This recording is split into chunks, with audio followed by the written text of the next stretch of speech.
Okay. Camera, lights, album. Where's my... Oh, are you looking for this?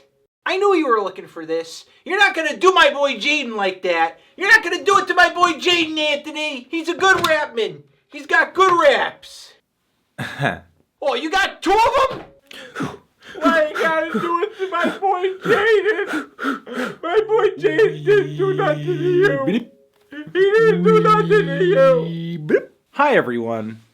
Come on, guys. Seriously? Here, the internet's busiest music nerd, and it's time for a review of the new Jaden Smith album, SYRE. This is the breakout project from heir to the Smith family fortune, Jaden Smith. No, but seriously though, Jaden Smith is an actor, a rapper, an embarrassing tweet writer, and son of megastar Will Smith, and he's been hinting at jumping into the rap game for years now, dropping every once in a while a new single, a new EP, a new mixtape, stuff that was sort of listenable but not really worth taking super duper seriously. And I get it, I understand why. Everybody wants to be a rapper right now, but also simultaneously Jaden is following in the footsteps of his father, becoming an entertainment industry jack of all trades. However, I'm willing to bet that Jaden's musical career is probably going to be less significant than his father's was. And don't get me wrong, I can go back to songs like Summertime and Parents Just Don't Understand and even Getting Jiggy with It, and they're pretty great pop rap tracks. But, you know, even Will Smith will tell you that he was not writing music that was as essential as Public Enemy or Nas. He accepted that lane as an entertainer, and that's kind of been the key to his long-lasting success, not trying to be something that he isn't. Jaden, however, has somehow gotten the impression that he's deep, which is an attitude that comes through pretty plainly in his music, especially as he's so desperately trying to convince the audience that he's an icon before actually having achieved anything significant in his artistic field. And he's not really shy about making references, both musical and lyrical, to his contemporaries like Kanye and Kendrick, as if he should be mentioned in the same breath as those guys. As much as he may openly say that that's not what he's trying to communicate, he would certainly like the audience to come away from this record thinking that it's as great and as spectacular as like a My Beautiful Dark Twisted Fantasy. I mean, with the vocal snippet at the very end of the song Breakfast, Jaden essentially tasks himself with saving hip-hop, which is a mentality that leads to probably two of the worst attitudes that you can have going into a rap record. That one, the genre needs saving, and two, that you're the one to do it. This is pretty much a recipe for having your head up your ass. I kind of feel like I'm getting ahead of myself with what makes this album so mediocre. However, I don't really want to do a play-by-play of what happens in every single track on this thing. It's 17 tracks, it's 70 minutes long. I feel like that would be a waste of everyone's time. I will say though, I can't totally hate on this record. Jaden makes a lot of very good production choices on this album. He flows pretty decently on these songs. Songs like Breakfast and The Passion and George Jeff feature these instrumentals that are total bangers. Several of many on this thing, and you could pretty much put any rapper with an above average flow or charisma level on these tracks, and you would get a very enjoyable song. And musically speaking, the 4-part BLUE that kicks the entire album off is actually one of the most epic intros of 2017, with the Kanye-inspired distorted vocals and rumbling bass on the song B, the refrain "I could put you on a wave" on the song L, and of course the falling down on You is like so, it's such an orgasmic rush. Musically, this album is pretty grand in presentation. However, it doesn't take long for Jaden's relative lack of experience and perception to set in. I mean, you will get a sneaking suspicion if you take in every single lyric on the song L, which is the first hefty verse on the album.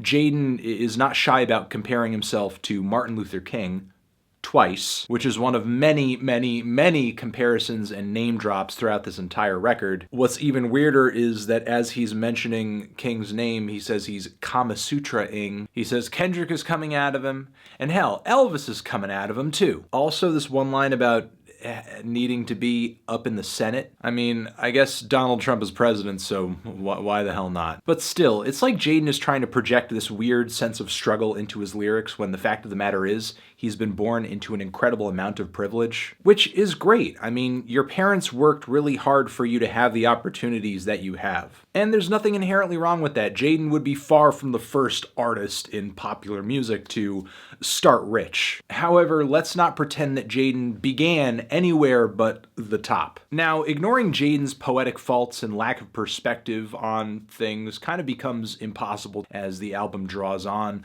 especially as he's hitting listeners with bars like spitting radiation like Chernobyl. There are entire verses on this thing that you could essentially skim through and not find a single witty line, a single quotable. If you like, you could have a little bit of a giggle on the song Hope with some pretty pathetic attempts at trying to say something political. On this very song, Jaden does a little nod to the Building 7 conspiracy theories, which have been debunked again and again and again and again. So it's pretty apparent pretty early on that Jaden lyrically is not really that deep.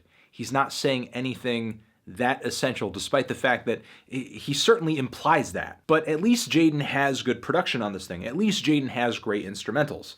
But there is a point at which even the album becomes less aesthetically pleasing, because unfortunately Jaden's money cannot buy good taste. There are multiple songs on this that have these weird, totally unexpected, boring, unnecessary, extended instrumental passages that take a song from one section to another section to another section, or just kind of tack on this really just bland outro, like the sudden beat switch on the song Breakfast that comes right after this ASAP Rocky feature where it just sounds like some pitched down mumbling vocals that, I mean, I guess it's probably ASAP Rocky, but how is this a feature? Or the 9-minute song Lost Boy, which is essentially the same hip-hop beat, acoustic guitar, young boy moaning combo for 9 minutes. This song did not need to be 9 minutes. Or the song Batman, which is essentially some very boring, average, run-of-the-mill, woozy trap music that rips off the Jumpman flow as if that's interesting anymore. While the song Watch Me is this really awful, tacky rap rock fusion that so obviously rips off Black Skinhead. There are tracks on this thing that have a more hard-hitting, a catchier, more exciting vibe, songs like The Passion and Icon. But even these cuts, while they did leave a good first impression on me, the more I listened to them, the more tired I got of them, and the more it felt like I'm literally just a shade or two away from just listening to Rice Gum flex on his haters on a stupid YouTube diss track. There are certainly some things that in general I can appreciate about this record, that the instrumentals are mostly epic and enjoyable and well put together. I can enjoy this album's extravagance, its youthful exuberance, its thirst, its ambition, its obvious desire to be something more, be something great. However, whether or not Jaden actually has the tools and the talent to achieve that, it remains to be seen.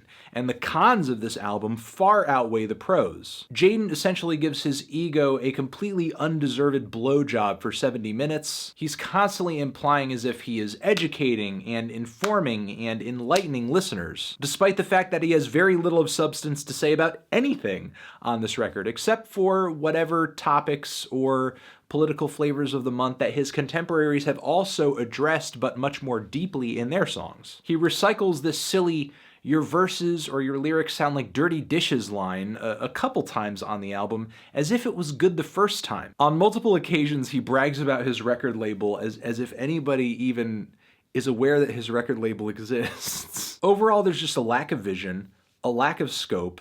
There's not a single song on here that really needs to be longer than 3 or 4 minutes. Also, the record periodically delivers these weird skits or transitional moments that reference Jaden or SYRE being asleep or being in some kind of dream state, like he's progressing through a narrative, but the narrative doesn't actually build up to anything or go anywhere. I have a feeling that he kind of got this idea from either a Kendrick record or like from Because the Internet, but he didn't really know where to take it, so it just kind of eventually disappears at one point on the album and you get no more references to these skits or transitions anymore. I'm really just kind of feeling like in general this record is fake deep. It's kind of fake deep. There's just too much filler. There's too much awful moments. There's too much completely drab, boring, average, run-of-the-mill, trendy, thoughtless, and middlebrow songs on this thing for it to truly be entertaining and worthy of the runtime that Jaden has given it. Transition Have you given this album a listen? Did you love it? Did you hate it? What would you rate it? You're the best, you're the best. What should I review next? Hit the like if you like. Please subscribe, and please don't cry. Just leave a thoughtful comment down in the comments if you're feeling like you have some thoughts. I will see you guys in the next one. Jaden Smith, SYRE. There's the Tyler, the Creator Flower Boy review right next to my head. Check that out. Or click on the link to subscribe to the channel. Cool? Forever.